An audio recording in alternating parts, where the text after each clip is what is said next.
Hey, we're back again, yeah. And in this video, it's gonna be a different thing. Actually, from the title, y'all know it's different. Actually, really. And matter of fact, President of the Gambia, Adama Barrow, went to UN. So this is his speech. As a country, I mean, I can't say I'm a Gambian, but yes, I'm a Gambian. So this is his speech at the United Nations. So let's get it. Let's see what he's about to say.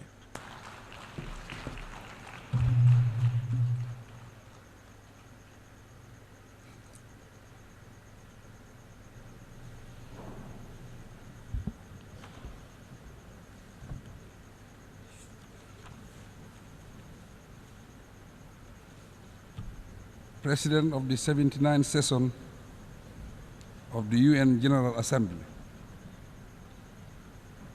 Secretary General, Mr. Antonio Guterres, Your Majesties and Excellencies, Heads of State and Government, Heads of Delegation, distinguished delegates, ladies and gentlemen, it is an honor for the Gambia to participate in the 79th session of the United Nations General Assembly and to engage in meaningful dialogue with global leaders and partners on the vision of shaping a more prosperous future for humankind. Hold on. I want to understand that. I didn't hear that properly. Wait. Meaningful dialogue with global leaders and partners on the vision of shaping a more prosperous future for humankind. Prosperous? Your Excellency, Mr. President, allow me to express my heartfelt congratulations to you on your assuming the role of President for the 79th session. I similarly wish to register sincere gratitude to His Excellency Ambassador Dennis Francis for his exemplary leadership and accomplishments during the 78th session. Mr. President, as we undertake to chart the future we envision, we welcome the initiative presented by Secretary General Guterres at the Summit of the Future under the theme Multilateral Solutions for a Better Tomorrow. My delegation firmly believes that the path to a better tomorrow lies in multilateralism and closer international cooperation. Through our collective responsibility and inclusive participation, we can decisively confront and overcome our challenges and bottlenecks. The high-level summit of the future has determined that human actions are largely responsible for the challenges we face today. Therefore, it is within our power to ably address the disasters that continuously trouble our nations. To succeed, however, the international community must recommit to implementing the resolutions of the Summit of the Future to tackle such critical global challenges as climate change, poverty, transitional crimes, and conflict. These incidents underscore the urgent need for comprehensive reforms within the United Nations system, particularly the UN Security Council and the international financial institutions. We must equally strive for a more representative, just and inclusive United Nations to save the world we so dearly want. Mr. President, the Gambia's perspective. Bro, okay, y'all know one day I'm gonna sit in this. I don't know if I will be a president of the Gambia or what, but one day I need to sit in that House of Representatives in UN, you know. I don't know how will I be there, but I would be there for sure, for sure. For sure. On the team, leaving no one behind. Acting together for the advancement of peace, sustainable development, when you are listening to Barrow, and human dignity for present and future generations. Aligns closely with the principles and aspirations of Agenda 2030 for sustainable development. In accordance with the principles of the United Nations Charter, the team serves as a crucial reminder to the international community of the need for solidarity and renewed commitment. With specific reference to the Gambia, the framework of the Sustainable Development Goals, SDGs, is central to our national agenda. Where are the rest of the people? And we are committed to ensuring that our development efforts are both sustainable and impactful. Like many least developed countries, LDCs, the Gambia faces huge challenges that pose serious threats to our survival as a nation. We are poor. Hence requiring collective international efforts. Man, what is 2,000 plus? Parcel that right? All those things are expensive right now in this country. Everything, all price inflation, everything. Gambia is suffering. To resolve. Tell them, Mr. President, tell them. We are suffering. The global community tell them need to assist the least developed countries, especially to address the burden of inequality, build more robust economies, and create policy space for economic growth. To tackle the debt burden and internal state weaknesses, we need to increase investment in capacity building. Also, we must jointly endeavor to bridge the digital divide and support technology transfer to advance development. Mr. President, we live in a world with widening inequalities, thus suppressing the weak and making the conditions of the poor worse, grossly violates the expressed ideals and spirit of the summit of the future. Okay.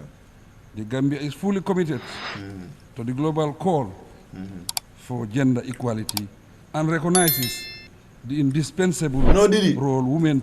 Yeah, gender equality, but no Diddy, no Diddy, no Diddy. No Diddy, bro. No LGBTQ, bro. Nah.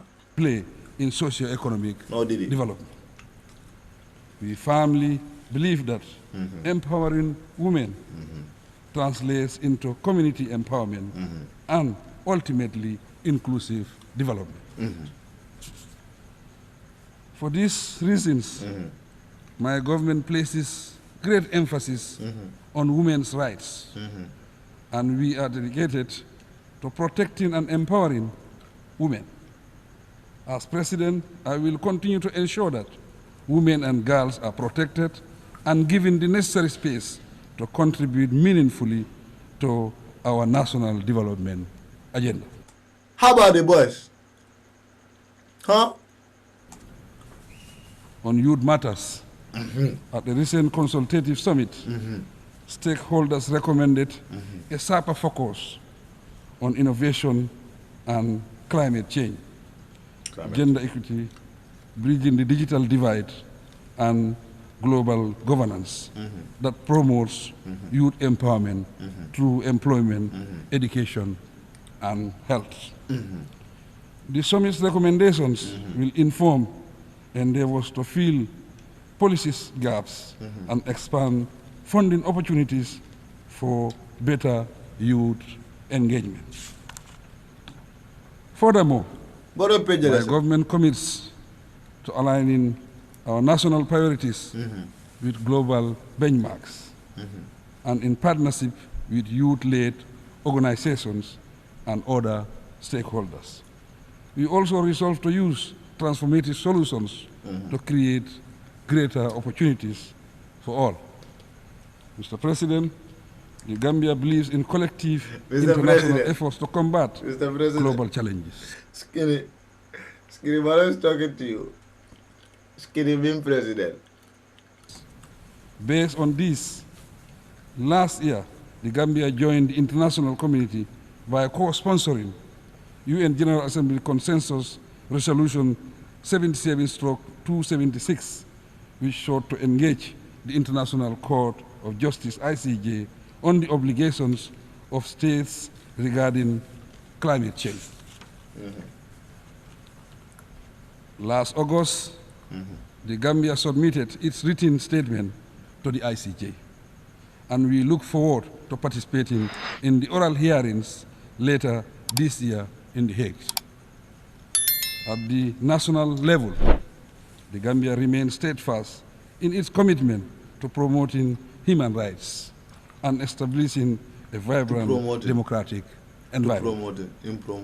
The establishment of a National Human Rights Commission and entrenchment of a free, independent, and impartial judiciary provide a solid framework and a sense of security for the president, thus ensuring they have a place to seek redress for injustice.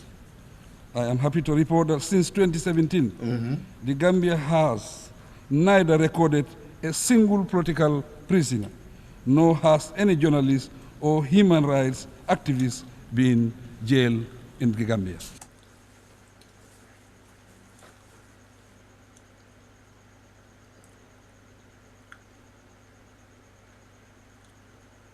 What happened to Bora? What happened to Magaja? Oh, those people were detained by the government. Who took them? I want to know. From one level, some police were mad. All of a government name Sulaba. I don't know. Barrow built in 2017. One journalist, one political moment. Actually, I don't know much about Gambia though, but I don't know. Okay, there we go. Let's go. They are clapping. Proudly too, in August 2024, the Gambia was recognized as one of Africa's leading defenders of freedom of expression and ranked third in Article 19's Global Expression Report 2024.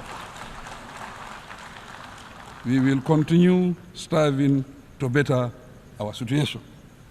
Mr. President, as committed advocates of peace and security, respect for basic rights and freedoms, and the application of international law, we stand firmly against injustice, no matter where it occurs.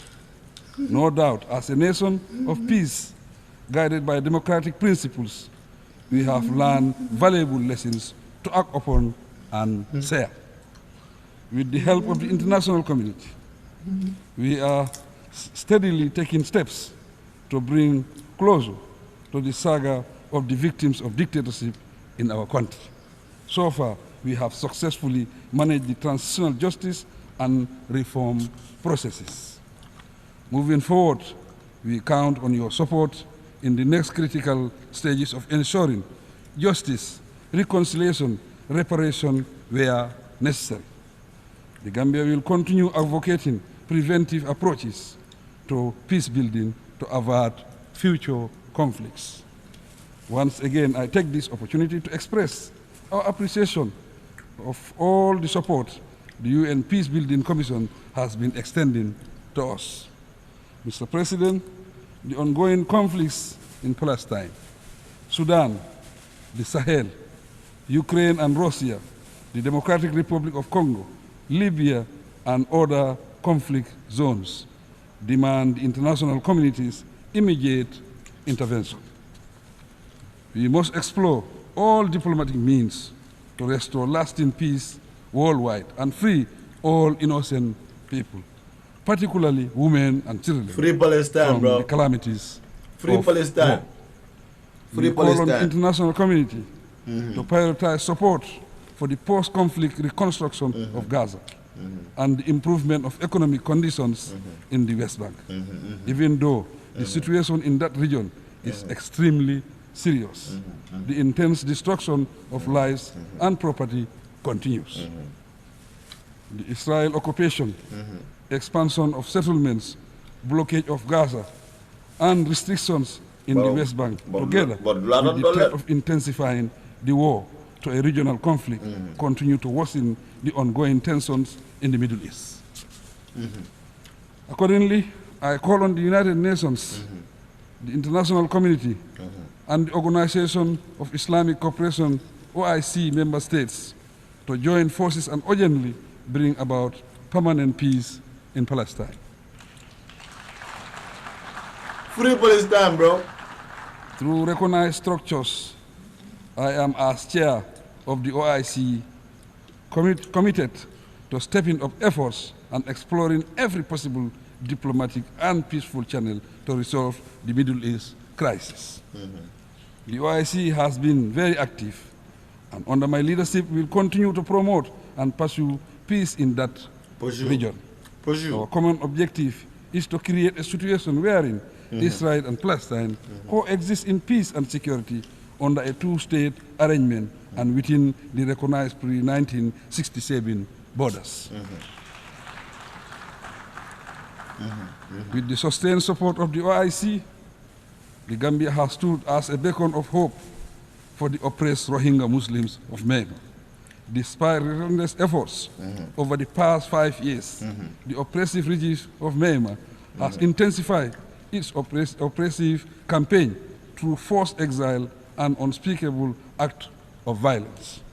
During my current 3-year tenure as OIC chairman, my office will be available also for dialogue to bring lasting peaceful relations between Iran, its immediate neighbors, and our Western partners. Globally, we have the collective responsibility of acting speedily to peacefully address the situation in Palestine, Sudan, Ukraine, and the Sahel region.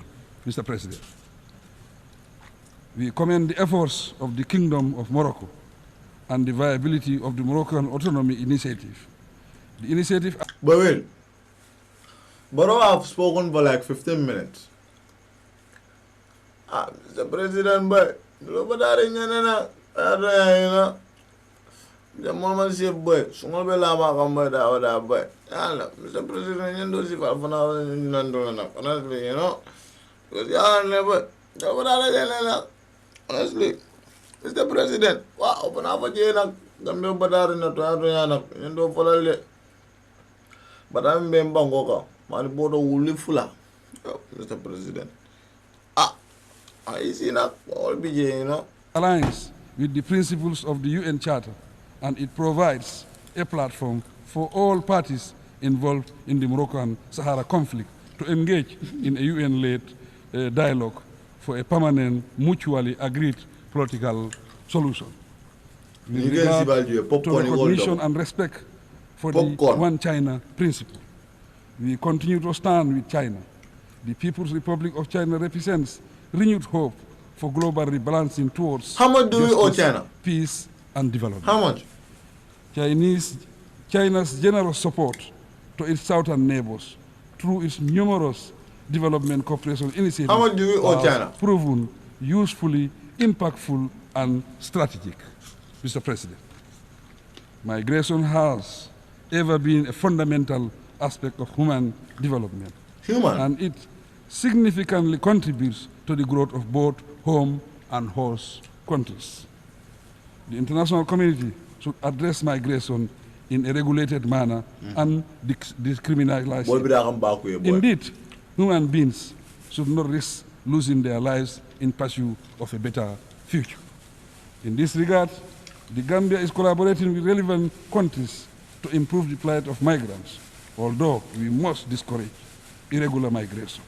We are duty-bound to respect the rights of migrants and ensure they are treated with dignity, Mr. President. We recognize that dictatorship, conflict, climate change, poverty, and lack of opportunities are part of the root causes of migration. Thank you. Economic sanctions imposed on states also contribute to forced migration. The long-standing U.S. embargo against Cuba is an example.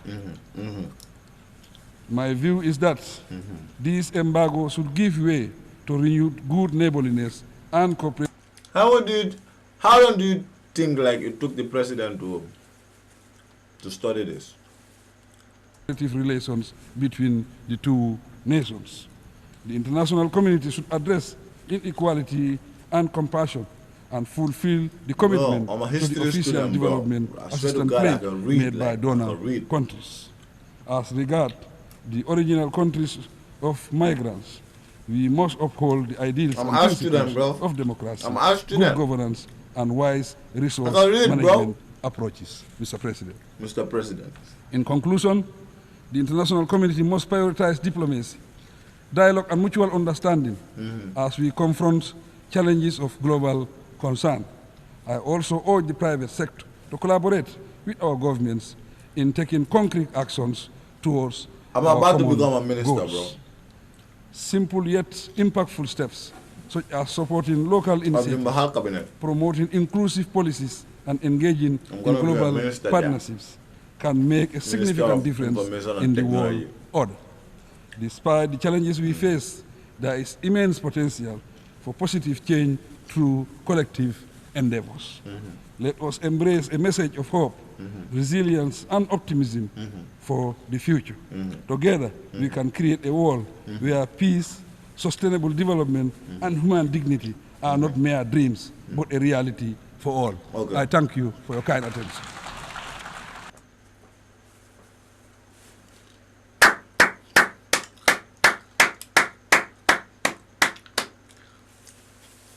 Minister of there's a minister, bro. This guy with the blue shirt, he's clapping. These are Gambians, bro. Oh, this table is for Gambians. Okay. That's wow. One like a camera look. Okay. Clap. Let me see. En nombre. They're happy. Okay. I see. Okay, that was the president's speech at the United Nations. Actually, okay, it's not bad, but it wasn't a bad one. It wasn't a bad one, but there are a couple of things which is like we they suffer for this country. No job opportunity, nothing, bro. We are doomed.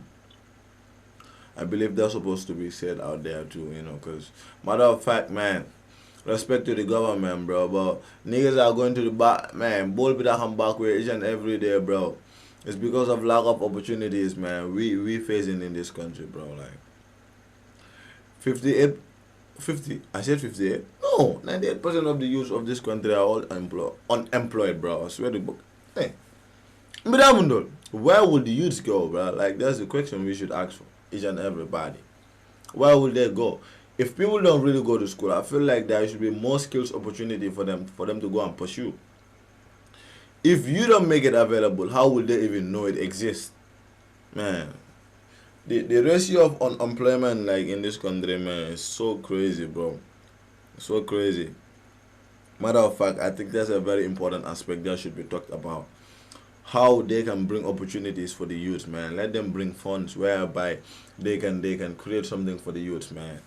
It's crazy. Ball cut back way for no reason. I let more boy cut back way, cut life risks back on over cancer. No what a boy. Boy, but me can jana ni go si fa suta ko la pour mo leta boy. This is the reality, man. But anyway, I don't even know the ministers of this country. I don't know their names. I don't know. The only guy I know is Dr. Caesar. I think he's the Minister of Information because I've been seeing him in uni for some time ago and all that. But anyway, that is it for this video, man. If you like this video, consider giving this video a like and subscribe to the channel as well. Tell me what you think in the comment section about the president's speech. It's your nigga SBA5 Skinny Barnington. I'm out.